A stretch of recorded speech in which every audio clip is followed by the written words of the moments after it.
My personal belief was from the day that Rob Kissel was murdered, I believe Nancy Kissel was the murderer. There was a few day period there where she was not arrested, but eventually she was. She was, when I first called Inspector C, he said, "What's your thoughts?" I said, "Do you have Nancy Kissel in custody?" He said, "We're going to get her today." I said, "That's your murderer." And they went and arrested her. From day one, there was no doubt in my mind Nancy Kissel murdered Rob Kissel. I do not for a second believe that she was mentally incapable of knowing what she was doing was wrong.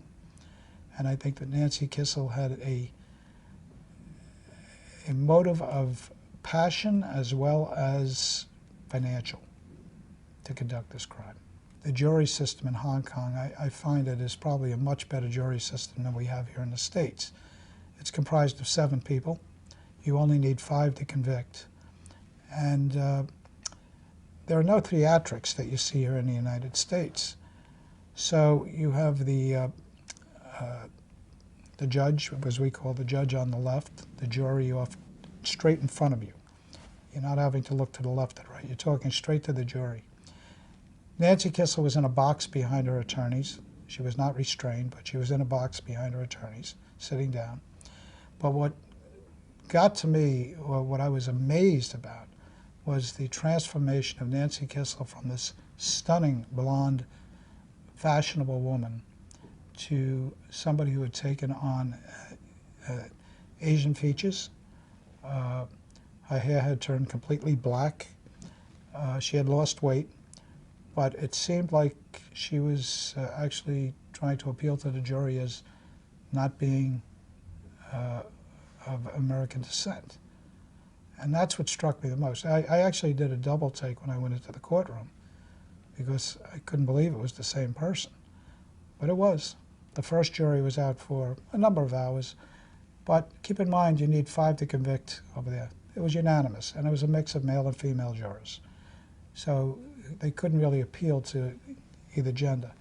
But she was convicted unanimously by the first jury. Nancy Kissel appealed her first conviction. The appeal was upheld due to hearsay evidence, and they had a second trial. At the second trial, she brought up other allegations, really pretty close to what she said in the first trial, but she embellished more on those allegations. And once again, the jury was out for a few hours. They came back unanimous once again, 7-0 for conviction, and once again sentenced to life. Now, Nancy could have applied to do her time in the U.S. after a certain amount of time in Hong Kong, unless she appealed her second conviction. If she appealed her second conviction, she cannot apply to do her time in the U.S. But she went and appealed her second conviction, and that was turned down. I think that she was a good mother. Anytime that we did see her in the company of her children, she had the 2 nannies with her, but she was attentive to the children. And then there was this other side of Nancy Kissel where she got involved with a person, and her life turned upside down. And by upside down, she made very poor decisions in her relationships, her family, and eventually in taking somebody's life. I think Rob probably would have wound up getting divorced. I think he would have met somebody who appreciated the man he was. He was a good man.